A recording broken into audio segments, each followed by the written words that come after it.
পেছন ফিরে চাও না, না একটু তুমি হাসো না, গাড়ি স্টার্ট কর, না কেন ভালোবাসো না, প্রথম দেখাতে আমি প্রেমে পড়েছি তোমার। ओह यार यार ये कितनी औसम है यार।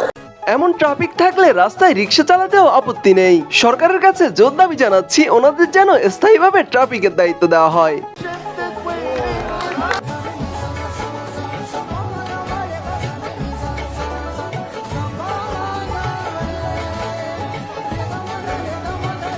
हाय हाय इतना सुकून।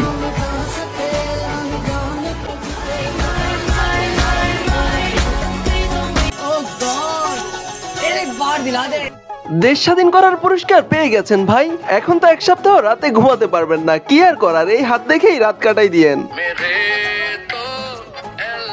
আমার কোঠা নিয়ে কোনো কিছু বলার ছিল না, আমি মেয়ে মানুষ, আমি এসএসসি তে ফেল করছি, এইচএসসি টাইনাটুনা পাস, আমার কোঠা নিয়ে কিছু ছিল না, আমার কয়দিন পর বিয়ে হয়ে যাবে, আমি কি করব?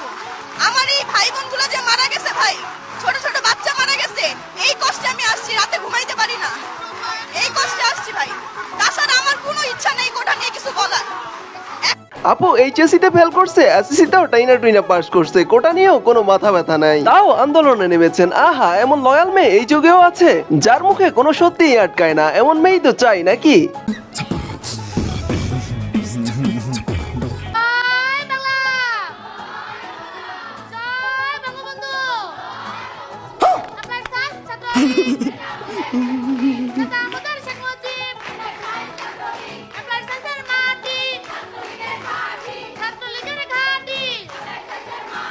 A few moments later.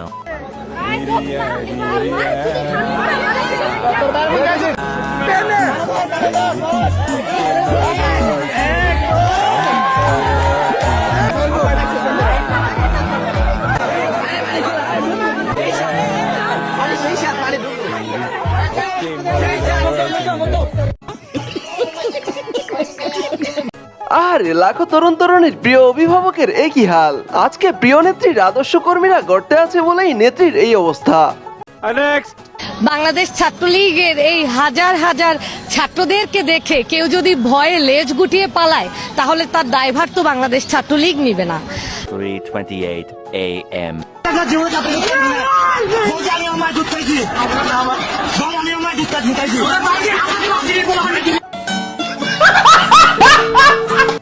নেতারা তো বোরকা পরে পালাইছে, আর কর্মীদের যে অবস্থা এখন, তাহলে ফুলের মতো পবিত্র এই নেত্রীদের দায়িত্ব নিবে কে? যাই হোক, কেউ যদি তওবা করে ছাত্রলীগ থেকে ফিরে আসতে চায়, তাহলে একজনের দায়িত্ব নিতে আমি রাজি আছি।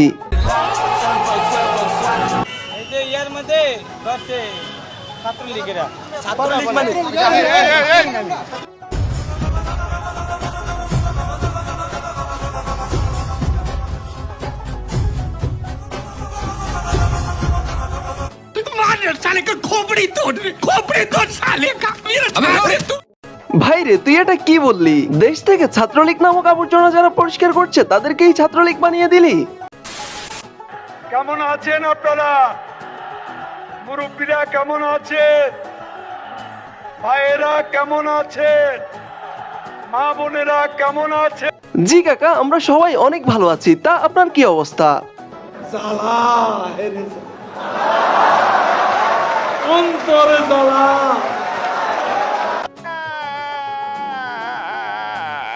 থাক কাকা, কষ্ট পাইয়েন না, 16 বছর তো দেশের মানুষে অনেক জ্বালাইছেন, এবার না হয় নিজেরাই একটু জ্বলেন। আমার গরু আছে 13টা, তোমরা লাগে আমি গরু বেচা দিব আপনাদের, আমরা তো প্রত্যেকটা জায়গায় করব, আপনাদের এখানে 10 12 15টা ঘর বানাই দিব, ঠিক আছে? এই বুক কাঁদতে কাঁদতে যাব। সারি উমর মে জো কর জবড়ে আরে হ্যাঁ। বন্যা যেখানে, এই মানবতার ফেরিওয়ালারা সেখানে। যাই হোক, নোয়াখালী সহ দেশের বিভিন্ন এলাকায় এখন বন্যা, তাই দারাজ করিম বলেন কিংবা সুমন কাকা বলেন, তাদেরকে বেশি বেশি বিকাশ করেন, তারা যেন মানবতার ফেরিওয়ালা সেজে মানুষের পাশে দাঁড়াতে পারে। কিন্তু তহিদ আফ্রিদি ভাই তো বিকাশ টিকাশ নেন না, উনি না হয় নিজে থেকেই আসবেন। আমি বন্যায় আসছি, বিকাশ নাম্বার দিচ্ছি, টাকা পয়সা নেই, কথা কোনোদিন আমি বলি নাই, কোনো জায়গায় না, কোনো জায়গায় না। আর আপনারা যে যেখান থেকে যতটুকু পারেন সহযোগিতা করবেন, এই উপরে এই নাম্বারটি আর অন্য কোনো পেজে না, শুধুমাত্র আমার এই যে ভেরিফাইড পেজটা আছে শুধু এখান থেকে, অন্য কোনো পেজ বা অন্য কোনো নাম্বার না, শুধুমাত্র উপরে যে ব্যাংক অ্যাকাউন্টে আছে এবং নাম্বারটি আছে সেটা দিন।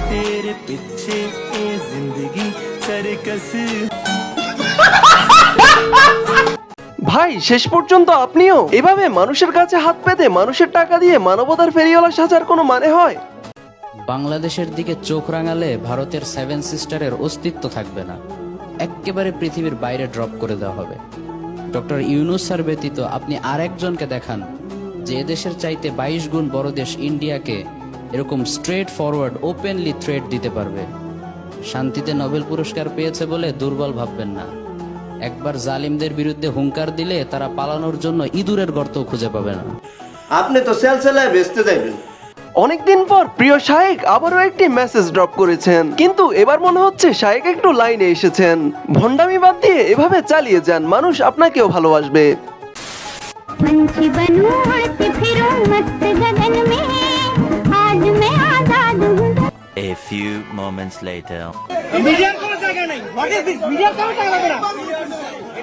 সারা দেশের মানুষ তাকাই থাকবে, শুধু আপনাদের কাছে আমার বিবেচনা বুঝে আপনারা যৌক্তিকভাবে বের হয়ে যান।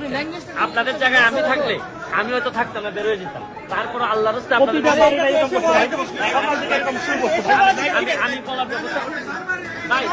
লন্ডনে পালিয়েও সুমন কাকার আর শেষ রক্ষা হলো কই? দালালি করার ঠেলা এবার সামলাও কাকা। গায়ে স্বাধীনতা উপলক্ষে আমার আম্মু আমার অ্যাডভান্স কিনা দিছে, এক্সেস অ্যাডভান্স কিনা দিছে আমার।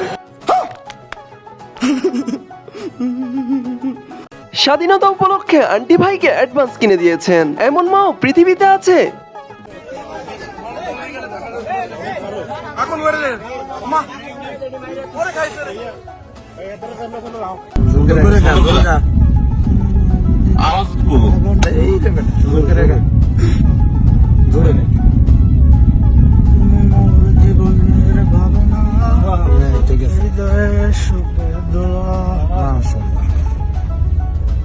হ্যাঁ, নিজেকে আমি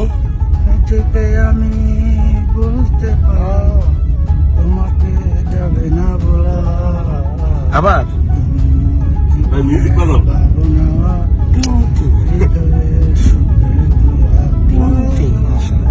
খুব ভালো গেছে রে। ये सब क्या देखना पड़ रहा है? अच्छा है मैं अंधा हूँ।